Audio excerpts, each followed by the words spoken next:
There are few actors in Hollywood who have had a career trajectory quite like Rachel Zegler's.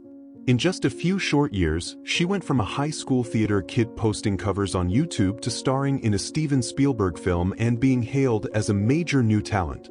She was an instant star, the kind of Cinderella story Hollywood loves to tell. But then, something shifted. Her name started to appear in headlines, not for her incredible voice, but for a different reason entirely. The excitement that once surrounded her turned into an intense, often vicious, public debate. She went from being the internet's darling to one of its most controversial figures, all before her 22nd birthday. This is the story of Rachel Zegler. Not just the story of how she landed the role of a lifetime, but the story of what happened next. It's about talent, opportunity, and the new rules of fame in the age of social media. It's about how a single movie, a modern remake of a classic fairy tale, threatened to derail the career of one of the most promising young stars of her generation. This is the story of how Rachel Zegler's career has become a modern case study in celebrity, controversy, and the chaotic intersection of both. To understand the whirlwind of events that followed, you have to go back to the beginning. Rachel Zegler was born and raised in Clifton, New Jersey, the daughter of a Colombian-American mother and a father with Polish heritage. From a very young age, she was a performer. She was the theater kid starring in every school play she could, from Belle in Beauty and the Beast to Fiona in Shrek the Musical. For her, the stage was home. But the internet was her audition room.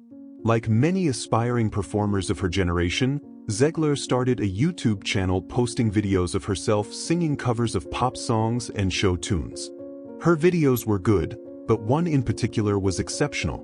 A simple, one-take performance of the song "Shallow" from the movie A Star Is Born went viral. When the sun goes down and the band won't play, I'll always remember us this way.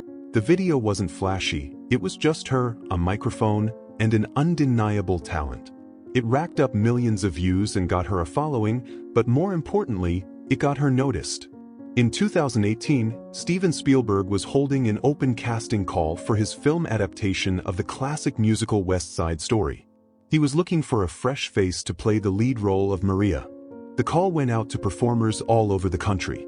Rachel Zegler, who was just 16 years old, submitted her audition tape.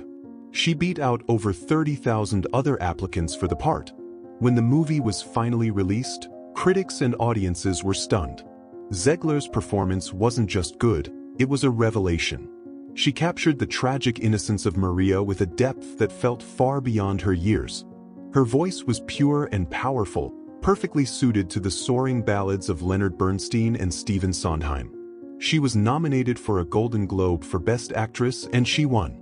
At just 20 years old, she had gone from a YouTube singer to the star of a Steven Spielberg film, standing on a stage accepting one of Hollywood's most prestigious awards. Her rise was meteoric, a dream come true, and for a moment, it seemed like she could do no wrong. In late 2022, Disney began promotion for its live-action remake of Snow White, a film starring Rachel Zegler in the title role. But unlike her previous projects, this one was met with skepticism and criticism from the very beginning. The first wave of backlash centered on her casting itself. As a Latina actress, many on social media questioned how she could portray a character traditionally described as having skin as white as snow. But this was only the start. As more details about the film emerged, the controversy intensified.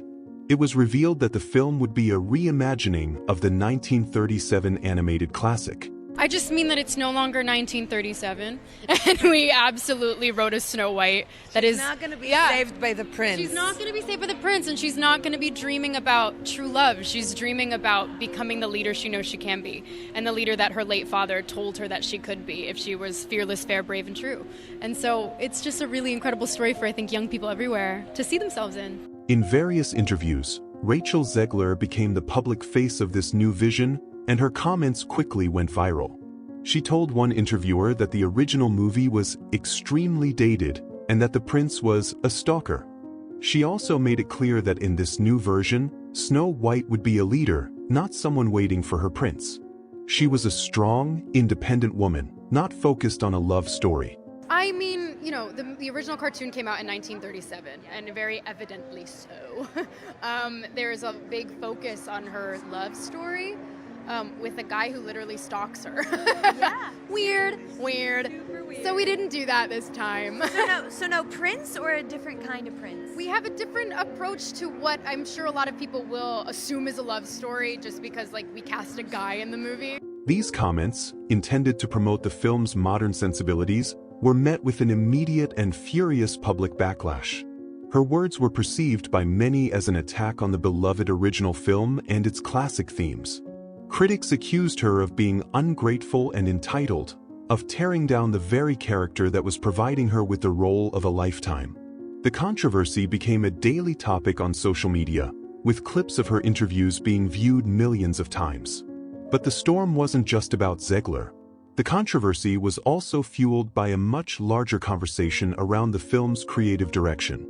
Actor Peter Dinklage had publicly criticized Disney for making a live-action Snow White while relying on a story that he called a backwards story about 7 dwarfs living in a cave together. His comments forced Disney to reevaluate its approach, leading to a new, more inclusive take on the characters. This decision, along with Zegler's comments, was seen by many as a textbook example of woke culture gone too far, turning a beloved fairy tale into something unrecognizable. The production of the film was no longer a celebration, it was a battleground. The controversy surrounding Snow White had a devastating impact on the film's performance. It was a box office disaster. The film reportedly lost Disney hundreds of millions of dollars, failing to connect with audiences who had soured on the project long before it ever hit theaters. The negative press from the ongoing public debate, combined with the backlash against its modern reimagining, created a perfect storm that sank the movie. Its failure was a stark lesson in how public opinion, fueled by social media, can directly impact a film's financial success. For Rachel Zegler, the backlash was intense and personal. She spoke candidly about the experience, revealing the toll it took on her mental health. She stated that while the comments hurt, she refused to be a victim. Instead of retreating from the spotlight entirely, she decided to channel her energy elsewhere. And in a move that few saw coming, she returned to her roots. Instead of focusing on her film career, Zegler announced her casting in a new production of Shakespeare's Romeo and Juliet, which would be her Broadway debut. She then followed that up with a role in a limited run of the iconic musical Evita on London's West End. And the reviews were a revelation.